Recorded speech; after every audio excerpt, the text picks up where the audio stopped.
Bonjour, bonsoir à vous tous. Je vais aborder un sujet qui est particulier et qui me plaît. Donc, c'est parfait pour aujourd'hui ou ce soir.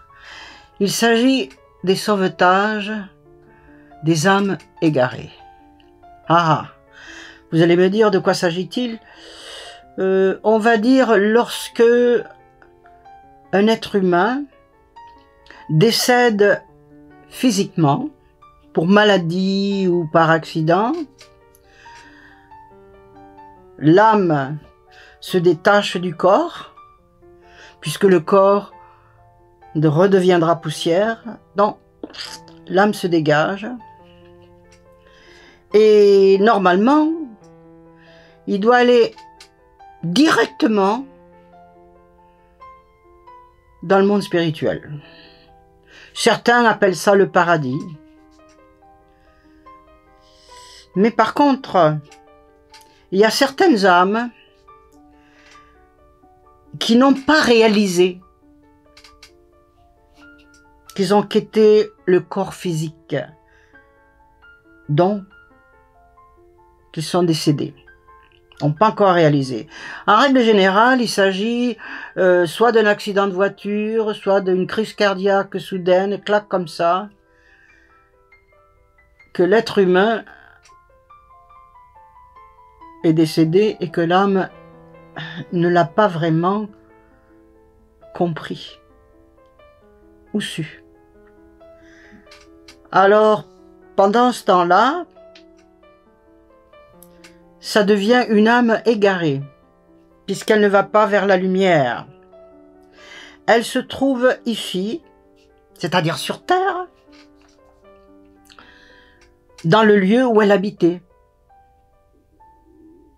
auparavant.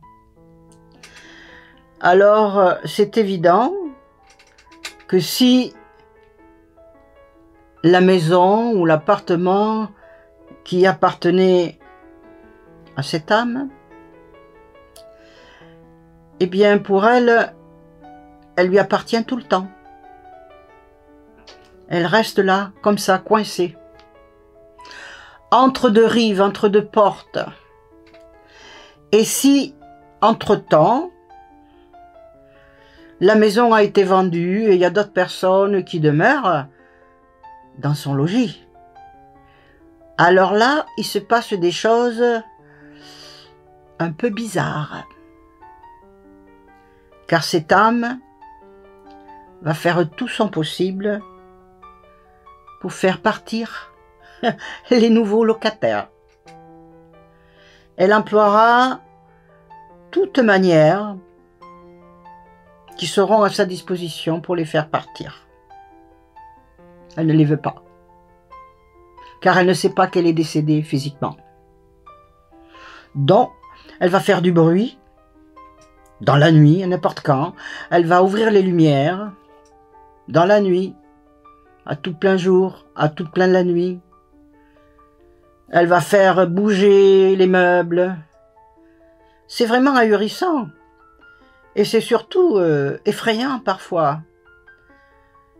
Alors cette âme-là va faire tout son possible pour faire déguerpir les locataires qui demeurent dans sa maison. L'âme a décidé que c'est toujours sa maison, parce qu'elle ne sait toujours pas que le corps physique a décédé. Alors c'est une raison pour laquelle ces âmes, sans le vouloir volontairement, peuvent faire des bruits ahurissants et faire peur aux gens, aux enfants.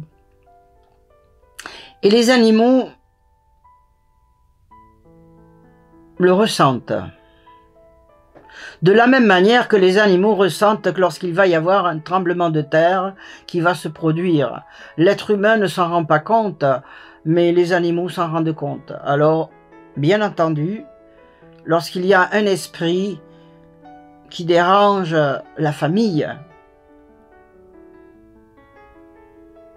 le chien, le chat, Ce sont tous des animaux qui sont aimants. Les oiseaux vont volter aussi de gauche à droite. Ils ressentent les énergies. Ils voient qu'est-ce qui se passe. Parce que c'est des voyants, bien entendu. C'est pas seulement les médiums qui sont des voyants. Il y a aussi les animaux. Parce qu'ils sont nés comme ça aussi. Alors ils vont prévenir, on va dire, les maîtres de la maison, leurs maîtres, pardon, qu'il y a quelque chose qui ne va pas. Ils vont les réveiller dans la nuit, comme pour sonner une sonnette d'alarme, un peu de la même façon lorsqu'il y a un intrus, parce que c'est des intrus, ces âmes égarées.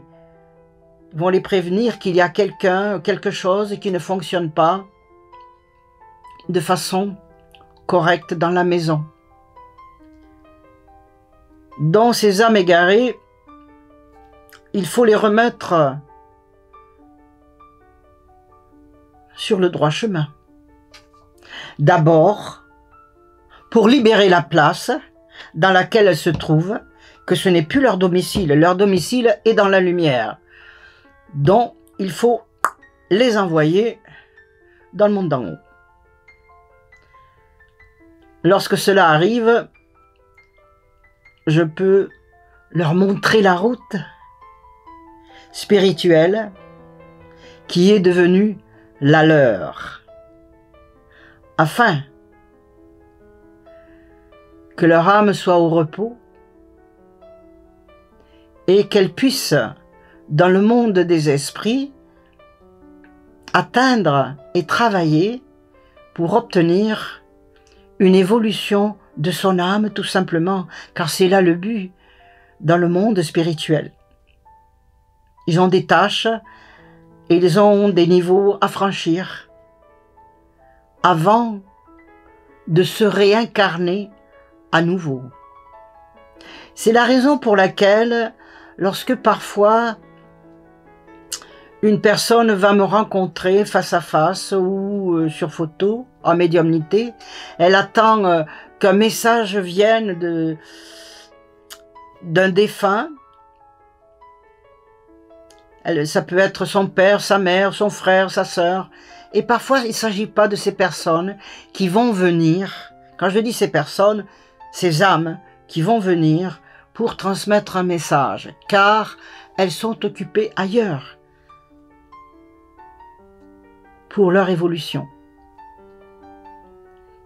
Et ces âmes de lumière ne sont pas aux ordres de personne.